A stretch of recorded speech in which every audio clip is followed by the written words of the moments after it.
어떻게 보면 오늘의 또 주요 주제라고 할 수 있습니다. 지난주에 있었던 제일 큰 이슈 중 하나니까요.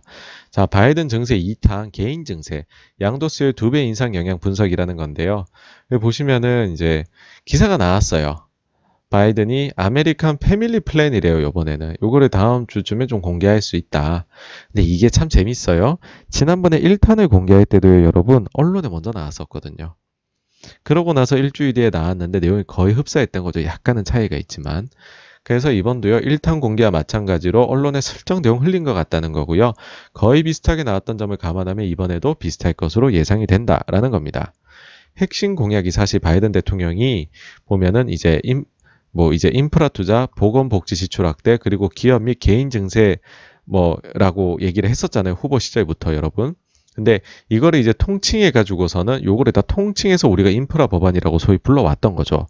근데 이거를 모든 내용을 하나의 법안에 담으면 통과 가능성이 낮다고 판단을 했던 것 같아요.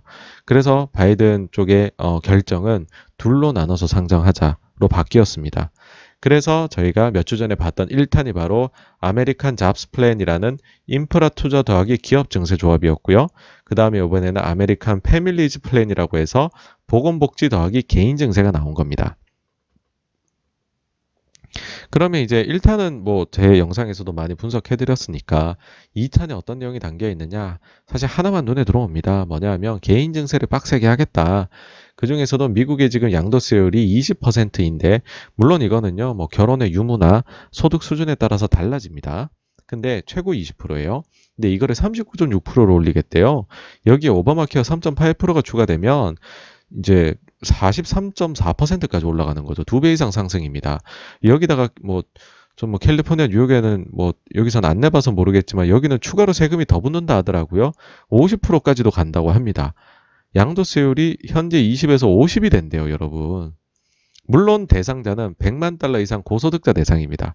그렇긴 하지만 이런 사람들은 주식도 크게 할 거잖아요. 큰 손들, 소위 말해서 조막손들이 아니라.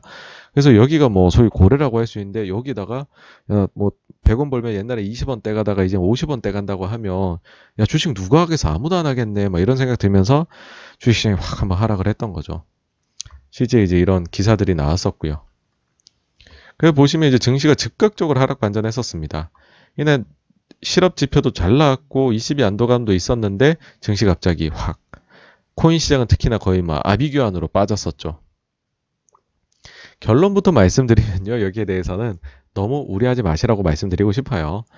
왜냐하면 우리는 이미 답안지를 보고 가고 있다라는 거고, 그 답안지가 뭐냐 하면 이미 1탄에서 어떤 식으로 증세가 진행되고 있는지 보고 있지 않느냐라는 겁니다. 1탄에서 법인세율을 21에서 28%로 올리겠다 얘기를 했어요.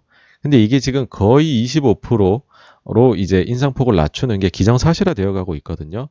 보시면요, 이제 민주당 내 맨친 의원이 28% 인상 과합니다 라고 해가지고 대통령한테 우리는 요 25%로 합시다 라고, 여기 제가 기사에 안 나와 있네요. 헤드라인에는 맨친이 25%를 제안을 했어요.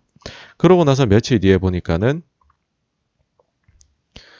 이제 코퍼레이트 텍스 25%에 대해 가지고서 이제 상원 얘기가 나오고 있고, 그 다음에 루머가 나오는데 바이든 대통령이 25%를 이제 수락할 것이다. 이런 얘기들이 나오고 있는 거죠. 이 정도 나왔다 하면은 제 생각에는 거의 이 정도로 양보하는 게 기정사실화 되는 것이 아닌가. 그렇게 보입니다. 그 다음에 이제 기업 증세 세 가지 축이 있었거든요. 그중에 제일 큰 게 이제 21에서 28 인상이었고, 두 번째가 최저세율 신설이었어요. 이거 15%로 하겠다라고 했죠. 원래는 그 적용 기준이요, 이익이 이제 1억 달러 이상 나는 기업들, 그리고 이제 이런 기업들한테는 이제는 우리가 공제도 안 해주겠다, 각종 공제도 다 제한할 거야 라고 아주 강하게 나갔었죠. 근데 이것도 역시나 역풍에 휘말립니다. 그러니까는 재무부 자료 보면요, 리포트 나왔는데 순이익 20억 달러 이상 연구개발 등에 대해 가지고서는 공제를 허용해주는 걸로 말을 이미 바꿨어요.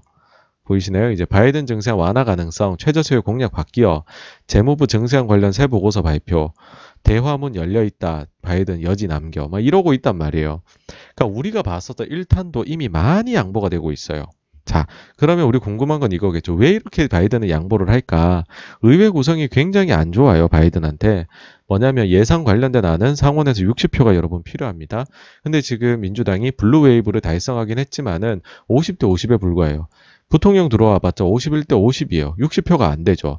그러면 이걸 넘어가려면은 예산 조정안을 사용을 해야 됩니다. 예산 조정안 사용하면은 과반수만 얻으면 되거든요. 그러면은 까밀라 이렇게 들어와서 51표 되면은 넘어갈 수 있다 생각하는 거죠.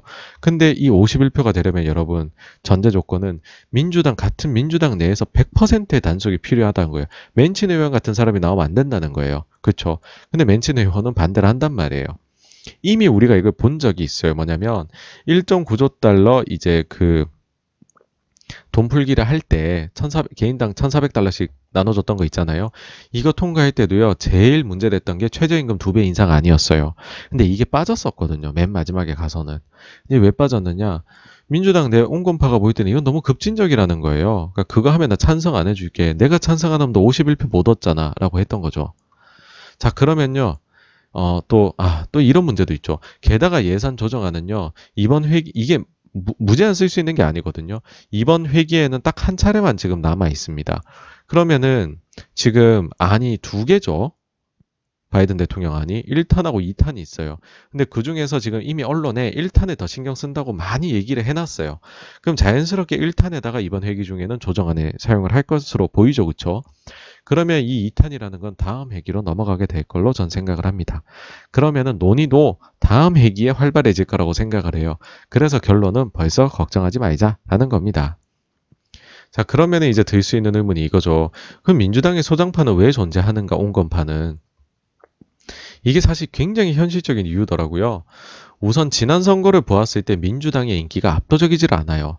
사실 상대가 트럼프였거든요. 압승을 거둘 거다라고 모두들 예상을 했어요. 근데 사실은 근소한 차의 승리였단 말이죠. 그러니까는 야, 트럼프 상대로 해서도 우리가 이 정도밖에 못 이기나? 라는 거고, 특히나 예상보다 하원에서 더욱 고전을 했습니다. 원래도 하원을 민주당이 장악하고 있었잖아요. 그래서 그게 그냥 그 차이가 유지될 걸로 봤는데, 결과를 딱 이제 열어놓고 보니까는 하원에서 219대 211로 겨우 이겼다는 거예요. 이거는 여러분 보세요. 내성만 바뀌면은 상황이 완전히 달라져요. 예. 이 과거 또 예시가 있더라고요. 과거 2008년 때도 오바마 대통령이 당선이 될 때 이때 블루 웨이브를 안겨다 줬더라고요.